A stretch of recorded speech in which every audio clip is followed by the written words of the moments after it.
Hello students, and as promised, here is my video on cross rates with two or three currency.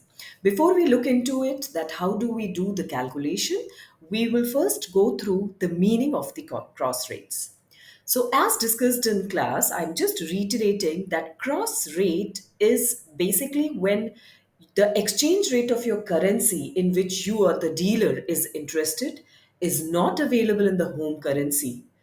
Rather, there are other exchange rates which is available through which you can extract the exchange rate in which you are interested. So ideally, if I just say in one word, a cross rate is an exchange rate between two countries computed from each other exchange rate against the third party. And if you pay attention to the first paragraph, which says that when the exchange rate of a currency in which a dealer or a customer is interested is not available in the home currency, one can determine the exchange rate by cross multiplying with other exchange rate, and this whole process is usually known as determination using cross rates. So today in this video we will look into that how do the calculation of cross rate can be done if two currencies are given and if three currencies are given. But before we move on, hope you remember the discussion that we had in the class related to the concept, because here I'll provide you a very quick trick which will help you to solve your questions without any problems during your examination. So, in order to make you understand, let me take one example initially with cross rate with two currency. So cross rates with two currency. So here what will happen? Two currency rate is given. So first say is US dollars in terms of euro is given, which is 1.09, which means that 1 euro is equal to $1.09. Similarly, I'll take Russian ruble, and this is the sign of Russian ruble in terms of Russian ruble with USD, which is 85.21. What does it mean? It means that $1 is equal to 85.21 Russian ruble. And with this, I am supposed to calculate this, which means I wanted to know 1 euro is equal to how many Russian ruble. So, as discussed, if you are comfortable doing that with just a unitary method, the basic logic, nothing like it. But just in case to manage your time during the examination and to also ensure that nothing goes wrong in your examination, please follow the simple trick which I have discussed in class. Here, what you are interested into is Russian ruble with respect to the euros. So we will first look into the Russian ruble, which is in numerator. So we will go through the available cross rate, which is available as 1.09 and 85.21. We will look into it that is Russian ruble is somewhere as a numerator. Yes, to your good luck, you found this in this second part of it. So yes, Russian ruble is in a numerator here. So if it is in numerator, directly you can write this as this one. Then, with a multiplication sign, you will look into that is somewhere the euro is in the denominator. Yes, it is very easy. So, you just directly took it as multiplication. You will multiply these two, and then you are going to get your answer as 92.87, which is basically the exchange rate of Russian ruble with respect to euros. I have taken the current rate, so you can quickly go on web and check that what is the exchange rate between euros and Russian ruble, and I'm sure that you're going to find out a very close by exchange rate. So this is the exchange rate with in terms of the two currency. Let me take one more example for cross rate with two currencies. So I need some space. So I'm going to draw this line here. And in my second question, I am taking euros by dollars, which is 0.92. And I took dollars by I don't know how many of you know this sign. This is a sign of Philippines peso, right? So here I will take it as 0.018, and then I will take it Philippines peso with respect to euros. This is what I am interested into. Now let's follow the same trick. Now I'm looking for peso as a numerator. Unfortunately, it is not in a numerator, rather, it is in denominator in this code. So, the moment something is not in the form in which you are looking for, you know this is what we have discussed through logic also in class and through tricks also in class, which I'm just reiterating in this video. So, you were looking for Philippines peso as numerator. In the available code, you found Philippines peso in denominator. So, which rule you are going to apply? It's a division rule, which means I am going to do 1 divided by 0.18. Now, this is for peso. Let's do it for euros. I'm looking for euro somewhere in denominator. In denominator. Unfortunately, euro is there but not in denominator. So again, if it is not in the same form as what you are looking for, you have to apply the division rule, which is what you are doing it here, right? And if you simplify this, which means that you are going to do 1 divided by, let me calculate, it is 0.018 multiplied by 0.92.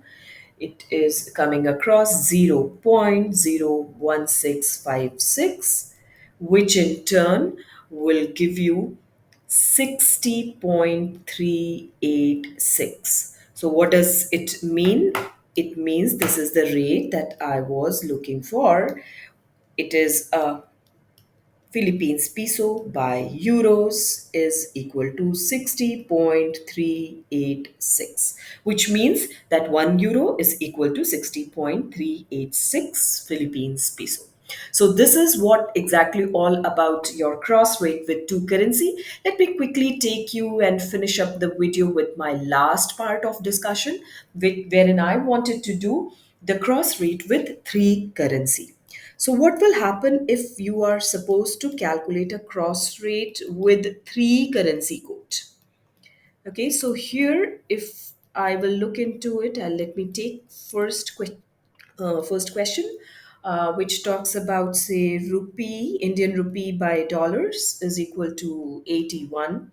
Then euros by dollars is equal to 0.92, and then euro by pound is equal to 1.27. So here I can see three currency codes is given.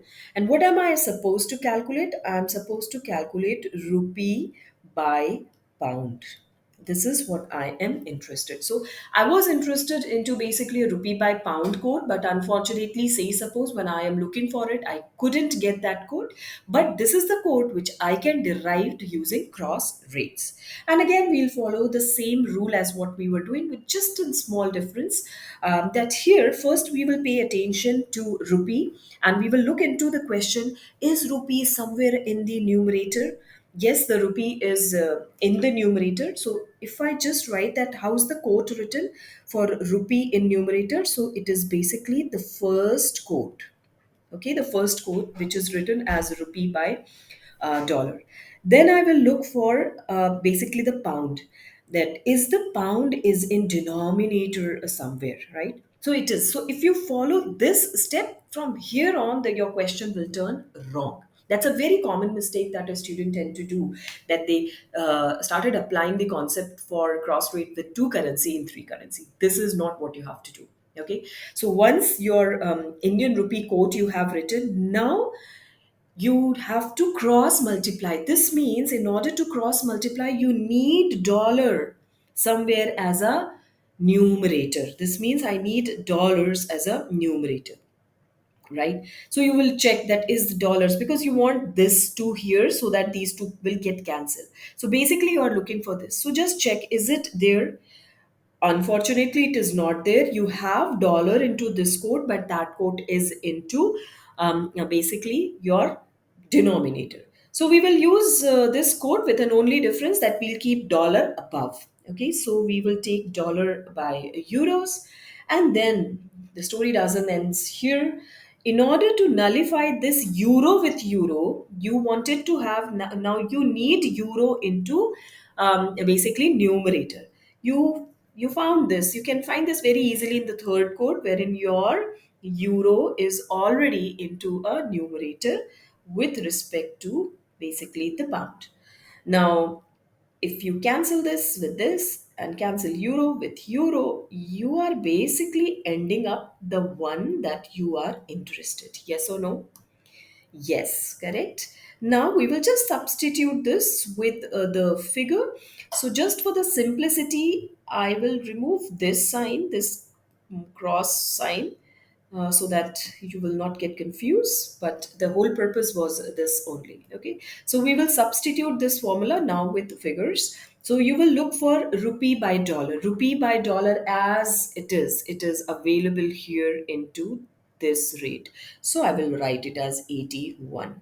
Then you will look for dollar by euros. Now dollar by euros is not into this form. So what you will do, if it is not into this form, you will apply the division rule. So 1 divided by 0.92.